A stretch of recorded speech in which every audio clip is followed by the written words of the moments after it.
ये हमारे सामने क्वेश्चन है। सबसे इसमें जो की पॉइंट है, ऐसे लगता है कि कुछ डाटा ही गिवन नहीं है। ठीक है, अगर हम इसको सोल्व करने की कोशिश करें, ये यहां पर कह रहा है कि Q1 का वैल्यू 4 नैनोकूलम है, Q2 का वैल्यू 1 नैनोकूलम है। ठीक है, ये पर्टिकुलर पोजीशन पर रखे हुए हैं, और जो ये जो कर्व है ये एक इक्वी पोटेंशियल सरफेस को रिप्रेजेंट करता है, जिस पे पोटेंशियल 900 वोल्ट। इसका मतलब क्या है, तुम यहां देखोगे तो भी 900 वोल्ट है, यहां देखोगे तो भी 900 वोल्ट, यहां देखोगे तो भी 900 वोल्ट।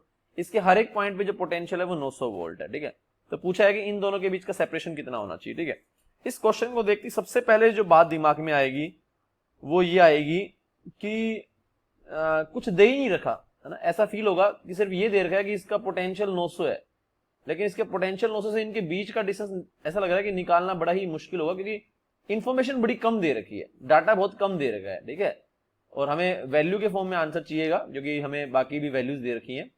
तो इसमें हमें एक चीज तो हम यहाँ पर आसानी से कर पाएंगे, उसमें कोई दिक्कत नहीं है, कि हम यहाँ पे जो है पोटेंशियल लिख पाएंगे कि यहाँ पर दोनों की वजह से जो पोटेंशियल है ना, इन दोनों के बीच का डिस्टेंस मैंने मान लिया डी है लेट से। ठीक है, तो ये इन दोनों के बीच का डिस्टेंस डी है, तो यहाँ पे तो हम पोटेंशियल लिख पाएंगे। एक से मैं x मान लूंगा, ठीक है, लेट से यहाँ से मैंने मान लिया x, तो यहाँ से क्या हो जाएगा, d माइनस एक्स हो जाएगा। ठीक है, बट उससे क्या हो जाएगा, d और x के यहाँ पर जो है वो दो वेरिएबल हो गए, बट इक्वेशन एक ही बनी। इसकी वजह से और इसकी वजह से यहाँ पे जो पोटेंशियल लिखेंगे वो वैल्यू कितना होगा, 900 के बराबर होगा, बट वो तो एक ही इक्वेशन बनी। चाहो तो मैं पहले लिख देता हूँ उसको, क्या लिखूंगा मैं, के Q1 अपॉन में ये वाला डिस्टेंस हो गया x, है ना, पोटेंशियल का कोई साइन तो होता नहीं, ये हो गया के Q2 अपॉन में ये वाला जो डिस्टेंस है ये होगा d माइनस एक्स। ठीक है, इज इक्वल टू 900। तो ये इक्वेशन आ गया, के Q1 के Q2 नोन है, x और d माइनस एक्स दोनों अननोन है, तो एक इक्वेशन से तुम्हारे दो आंसर तो आने से रहे, यानी तुम्हें एक और इक्वेशन जो है वो चाहिएगा। ठीक है, अब सेकंड इक्वेशन के लिए तो कोई डाटा ही नहीं है। ठीक है, अब एक ख्याल तो ये आ सकता है कि इधर जाने की कोशिश करें, बट इधर जाने से कुछ भी होगा नहीं, उससे कुछ आंसर नहीं आने वाला। तुम जिस भी पॉइंट पे जाओगे एक नया वेरिएबल इंट्रोड्यूस कर दोगे। अगर एक नई क्वेश्चन इंट्रोड्यूस करेंगे तो एक नया वेरिएबल भी इंक्रीज कर दो। किसी ने बोला है सर इक्विपोटेंशियल सरफेस पे इलेक्ट्रिक फील्ड परपेंडिकुलर होती है तो इंटरसेक्शन पर दो डायरेक्शन पॉसिबल नहीं होंगी, इसलिए इलेक्ट्रिक फील्ड जीरो होगा। ये वाली बात जो है वो मोर और लेस ठीक है जो विपिन ने बोली यहाँ पर। जो अगला जो की पॉइंट तुम्हें ढूंढना है, ठीक है, ये वाली बात समझने की कोशिश करो। मैं हर एक एंगल से तुम्हें समझाने की कोशिश कर रहा हूँ कि अगला बंदे के दिमाग में क्या आएगा, इस वाले पॉइंट पे भी 900 होगा, इस वाले पॉइंट पे भी 900 होगा। तो तुम कोई भी अगर एक और पॉइंट ढूंढोगे इसके ऊपर, तो तुम एक नया वेरिएबल भी इंट्रोड्यूस कर रहे हो। जैसे कि तुम यहाँ पे ढूंढोगे तो ये x1 भी तुम इंट्रोड्यूस कर रहे हो नया एक। ठीक है, तो एक नया इक्वेशन आ रहा है, एक नया वेरिएबल भी आ रहा है, उससे आंसर नहीं आएगा। तो अल्टीमेटली तुम्हें इन्हीं वेरिएबल्स को रखते हुए एक और इक्वेशन बनाना पड़ेगा, जो कि मैं यहाँ पॉइंट पे इलेक्ट्रिक फील्ड जो है वो जीरो होगा। कैसे हम बोल पाएंगे इलेक्ट्रिक फील्ड यहाँ पे जीरो होगा, वहां से हमारी इक्वेशन आएगी। अगर हम यहाँ पर देखें तो जैसा कि विपिन ने बोला कि इक्विपोटेंशियल सरफेस के परपेंडिकुलर होता है इलेक्ट्रिक फील्ड का डायरेक्शन, तो यहां पर अगर इलेक्ट्रिक फील्ड होगा तो उसका डायरेक्शन कुछ ऐसा होगा। ठीक है, अगर मैं इसके परपेंडिकुलर बोलूं, है ना, और दूसरे वाले से अगर मैं बोलूं, है ना, यहां पर ऐसे, तो इलेक्ट्रिक फील्ड का डायरेक्शन कुछ ऐसा होगा। अगर मैं कलर कोई दूसरा ले लूं, मे बी येलो दिख जाएगा, मे बी दिख जाए, तो कुछ ऐसा होगा, है ना, इसके ये परपेंडिकुलर हो गया, इसके परपेंडिकुलर कुछ ऐसा हो गया। ये तुम देख पा रहे हो। तो हम यहां पर ये कह सकते हैं कि इस वाले पॉइंट पर दो डायरेक्शन तो पॉसिबल नहीं होंगे ना इलेक्ट्रिक फील्ड के। तो तुम चाहो तो ये नोट भी डाल सकते हो यहाँ पर, ये बल्कि इन्होंने इस क्वेश्चन के अंदर सॉल्यूशन में हिंट भी दे रखा है कि इक्वी पोटेंशियल सरफेस अगर अपने आप को ही क्रॉस कर जाती है, अगर मैं एग्जैक्ट स्टेटमेंट रीड करूं तो वो स्टेटमेंट क्या है जरा मैं बता दूं तुम्हें। कहने का मतलब यह कि अगर एक ही देखो, एक चीज तो क्या होती है कि तुम्हारा जो इक्वी पोटेंशियल सरफेस है वो एक दूसरे को उस तरह से इंटरसेक्ट नहीं करती है, क्योंकि यहाँ पे वैल्यू 40 है, लेट से यहाँ पे वैल्यू 50 है, तो इस पूरे पे 50 होगी, इस पूरे पे 40 होगी, तो ये आपस में जो है वो टच नहीं करेंगी, क्योंकि टच करेंगी तो एक पॉइंट का 40 हो जाएगा उसी पॉइंट का ना। ये कभी ऐसे नहीं हो सकता कि कुछ इस तरह से इक्विपोटेंशियल सरफेस बन जाए कि ये अंदर वाली का 40 है, बाहर वाली का 50 है ना। ये तो मैं कह ही नहीं रहा हूं। अगर ऐसा होगा तो इस वाले पॉइंट का क्या होगा, 40 बोले 50 बोले, ये तो कभी पॉसिबल ही नहीं है। ठीक है, लेकिन एक ही जो सरफेस है वो अगर अपने आप को ही इंटरसेक्ट कर रही है, जैसे इस वाले क्वेश्चन में हो रहा है, तो उस वाले पॉइंट पर इलेक्ट्रिक फील्ड के दो डायरेक्शन पॉसिबल हो पाएंगे। अगर मैं इससे निकालने की कोशिश करूंगा, इससे निकालने की कोशिश करूंगा, जो कि पॉसिबल नहीं है। एक पॉइंट पे तो इलेक्ट्रिक फील्ड का एक ही डायरेक्शन होगा, तो इसलिए हम यहाँ पर इलेक्ट्रिक फील्ड का वैल्यू जीरो करेंगे और हमारा आंसर निकल करके आएगा। अगर मैं एग्जैक्ट इसमें जो इन्होंने जो नोट लिखा हुआ है अगर वो तुम्हें बताने की कोशिश करूं, तो वो नोट ये है, electric field intensity must vanish where equipotential crisscross itself, है ना। तो ये क्या कह रहा है, अगर इक्विपोटेंशियल सरफेस खुद को ही क्रॉस कर रही है तो वहां पर इलेक्ट्रिक फील्ड मस्ट वैनिश। और इसके पीछे जो रीजन है वो मैंने तुम्हें बता दिया है, इलेक्ट्रिक फील्ड की दो डायरेक्शन हो जाएगी, और जो विपिन ने रीजन बोला है वो भी यही है मोर और लेस, ठीक है। तो इलेक्ट्रिक फील्ड वहां पर जीरो होगा जहां पर equipotential surface criss cross itself, ठीक है। दूसरे नहीं, मैं यहाँ पे दो अलग अलग इक्विपोटेंशियल सरफेस की कट करने की बात नहीं कर रहा हूं, ये एक ही इक्विपोटेंशियल सरफेस है और ये अपने आप को ही कट कर रही है। तो जो टर्म यूज किया गया इसने ये किया है, या जो वर्ड यूज किया है, criss cross itself, criss cross itself, ठीक है। तो ये उन्होंने हिंट में प्रोवाइड किया हुआ है, तो इससे तो फिर आसानी से आंसर हमारा निकल करके आ जाएगा। तो यहां पर हमारा इलेक्ट्रिक फील्ड कितना होगा, जीरो, तब कर देंगे काम। तो सेकंड इक्वेशन आ जाएगा के Q1 अपॉन में ये हो जाएगा d माइनस एक्स का स्क्वायर।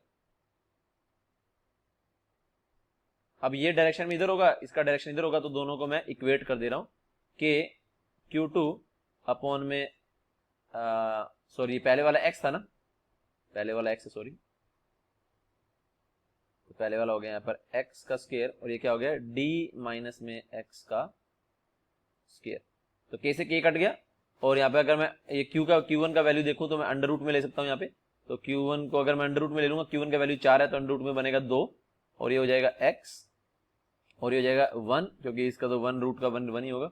ये हो जाएगा d माइनस में x, तो यहाँ पे क्या आ जाएगा 2d माइनस में 2x is equal to x, तो 2d इज इक्वल टू हो जाएगा 3x, तो यहाँ से हम बोलेंगे x का वैल्यू हो जाएगा 2d/3, ठीक है। x का वैल्यू 2d/3 आ गया, तो यहाँ पे अगर हम पुट करेंगे तो हमारा आंसर निकल करके आ जाएगा। लेट्स सी हमारा क्या आंसर निकल करके आ रहा है।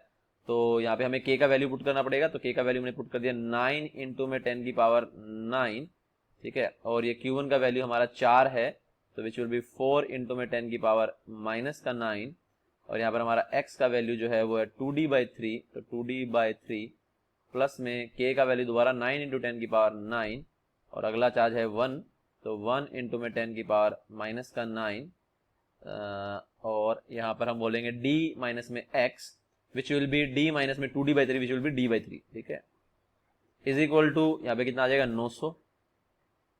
तो 10 की पावर माइनस 9, 10 की पावर 9 कट गया, 10 की पावर माइनस 9, 10 की पावर 9 कट गया, ठीक है।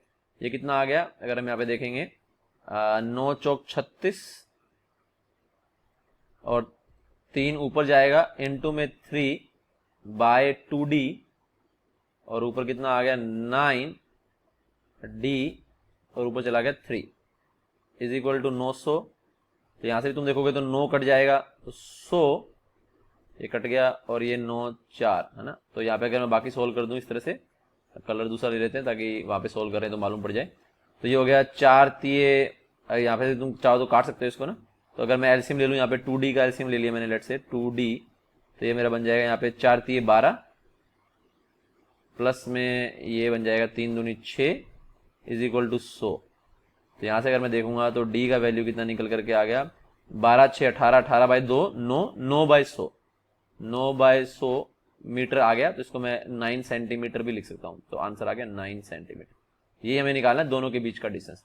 तो बेसिकली इस क्वेश्चन में कुछ खास था नहीं, सिर्फ ये कुछ खास, तो मैं बोलूंगा ऐसा नहीं बोलूंगा कि नहीं था, लेकिन यहां से अगर तुम्हें इस क्वेश्चन से कुछ निकालना है तो तुमने यहां से ये वाली चीज निकाली कि अगर इक्विपोटेंशियल सरफेस अगर अपने आप को ही क्रॉस कर दे रही है एट सम पॉइंट, तो वहां पर इलेक्ट्रिक फील्ड जीरो।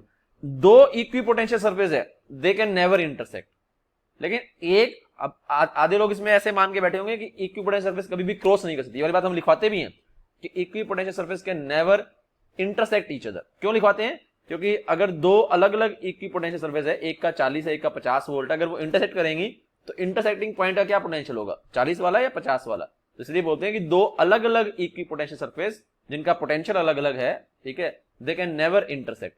बट एक ही जो पोटेंशियल है वो अपने आप को जो है वो क्रॉस कर सकती है, बट उस पॉइंट पर इलेक्ट्रिक फील्ड का वैल्यू जीरो हो जाएगा।